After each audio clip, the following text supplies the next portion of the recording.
रुको। अगर आज दादाजी हमारे साथ नहीं चले तो तुम दोनों आज माँ बाप कहलाने का अधिकार खो दोगे। इस बात को ध्यान रखना। बेटा, हम तुम्हारे मम्मी पापा हैं और हम गलत नहीं है। अगर आप लोग सही होते तो आज दादाजी हमारे साथ होते। बेटा, हम भी तुम्हारी तरह दादाजी से बहुत प्यार करते हैं। अगर तुम प्यार करने वाले होते तो दादाजी को छोड़ते ही नहीं। बेटा गुस्सा मत करो, चलो आओ दादाजी को लेकर आते हैं। गलती मैंने नहीं तुम लोगों ने की है। तुम जाके लेके आओ दादाजी को। चलो आओ।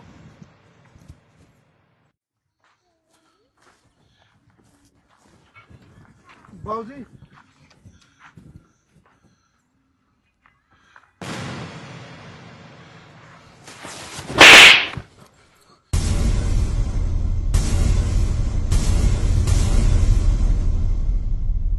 कौन बाबूजी? किसका बाबूजी? मेरी कोई औलाद नहीं है। शायद तुम्हें धोखा हुआ है। निकल जाओ यहाँ से। बाबूजी, हम आपके बच्चे हैं और बच्चों से अक्सर गलतियां हो जाती हैं। प्लीज हमें माफ कर दो। गलती को माफ किया जा सकता है, लेकिन जो तुमने कर्म किया है मैं उसको जिंदगी में नहीं भुला सकता। तुम जा सकते हो, वरना वरना एक बाप से उसकी औलाद का कत्ल हो जाएगा। निकल जाओ ऐसे। बाबूजी, आप बेशक से हमें मार डालो पर हमें माफ कर दो। बाबूजी, हमें माफ कर दो। तेरे जैसी गंदी औलाद को मारकर मैं अपने हाथ गंदे नहीं करना चाहता। मैंने तुझे बोल दिया था ना कि तू मेरे लिए मर चुका है और मैं तेरे लिए। निकल जा यहाँ से। मेरी नजरों से दूर हो जाओ। नहीं हूं मैं तुम्हारा बाप, नहीं हूं। माफ कर दो बाबूजी। बाबूजी, औलाद गलत हो सकती है पर एक बाप गलत नहीं हो सकता, नहीं हो सकता। हमें माफ कर दो बाबूजी, हमें माफ कर दो। बाबूजी, ये गलती तो भगवान भी माफ कर देता है। मैं तो आपका अपना बेटा हूँ। सुना है बाप का दिल बहुत बड़ा होता है। माफ कर दो बाबूजी, हमें माफ कर दो बाबूजी। तेरे जैसी निकम्मी औलाद से अच्छा था कि मुझे कोई औलाद ही नहीं होती।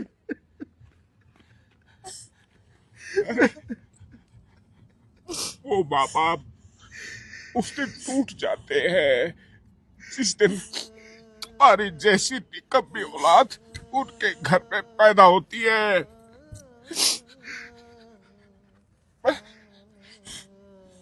ज्यादा मुझ में ताकत नहीं है। तुम लोगों के आगे हाथ जोड़ता हूँ। नहीं बाबूजी, नहीं मुझे नहीं बाबूजी, मुझे अपनी जिंदगी जीने लेते हो। बाबूजी, चले जाओ यहाँ से, चले जाओ। बाबूजी। नहीं देखना चाहता मैं तुम लोगों को। मर चुका हूं मैं। कितने अरमान से तुझे पढ़ाया लिखाया, माँ बाप दोनों को प्यार दिया, सिर्फ यही दिन दिखाने के लिए कि एक बाप जब बुजुर्ग हो जाता है तो अपनी ही औलाद पे बोझ बन जाता है। तो अब बोझ नहीं बनना चाहता। मुझ में इतनी ताकत है कि मैं खुद कमा के खा सकता हूँ। अरे तुझे तो करा होना चाहिए कि तुम्हारा बाप कहीं रोड पे भीख नहीं मांग रहा, मेहनत का खा रहा है। मुझे मेहनत की खाने दो, तुम्हारी कमाई नहीं चाहिए। कुछ नहीं है मेरे पास तुम्हारे को देने के लिए। निकल जाओ, निकल जाओ। बाबूजी, हम आपको लिए बगैर घर नहीं जाएंगे। प्लीज घर चलो ना। हाँ बाबूजी, चलो। इसमें भी तुम्हारा कोई ना कोई स्वार्थ है। मैं तुझे पहले बोल चुका हूँ कि मैं सब कुछ तुम्हारे नाम कर चुका हूँ। अब कुछ भी नहीं है मेरे पास। निकलो यहाँ से।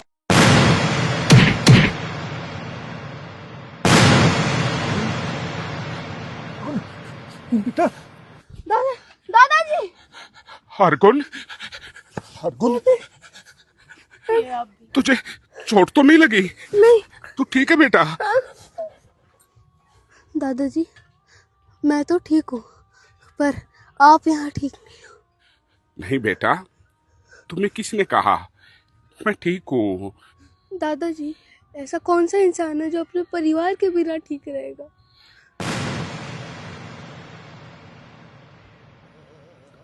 ठीक कहा हरगुन तूने। तू इतना छोटा हो के इतनी बड़ी बड़ी बातें कहाँ से सीखी तूने? ठीक कहा तूने। कोई भी इंसान अपने परिवार से अलग कभी भी ठीक नहीं रह सकता। लेकिन हरगुन, मैंने परिवार के बिना जीना सीख लिया है बेटा, सीख लिया है।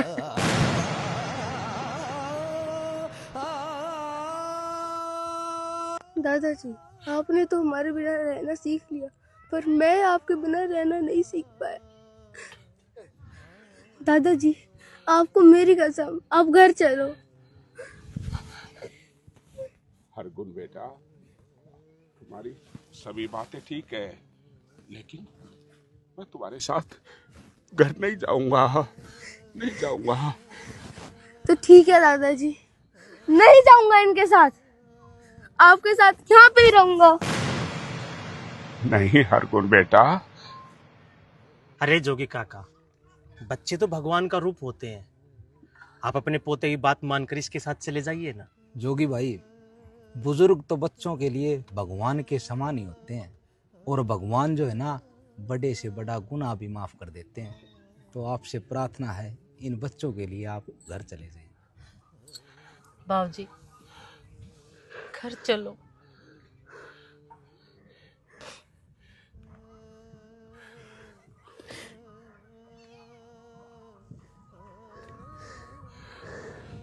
आप लोगों को एक बात कहना चाहता हूं कि 3-4 बच्चे अपने माँ बाप का पेट नहीं भर सकते, लेकिन एक माँ बाप अपने 3-4 बच्चों का जिंदगी भर पालन पोषण करते हैं। जैसा आप करोगे वैसा ही भुगतान देना पड़ेगा। तो सभी से हाथ जोड़ के प्रार्थना है, अपने बुजुर्गों का सम्मान करें, अपने माँ बाप की इज्जत करें। जैसी इज्जत तुम उसको दोगे, वही इज्जत तुम्हारे आने वाली पीढ़ी तुमको देगी। हरे कृष्णा, हरे कृष्ण। हरे कृष्णा, हरे कृष्णा।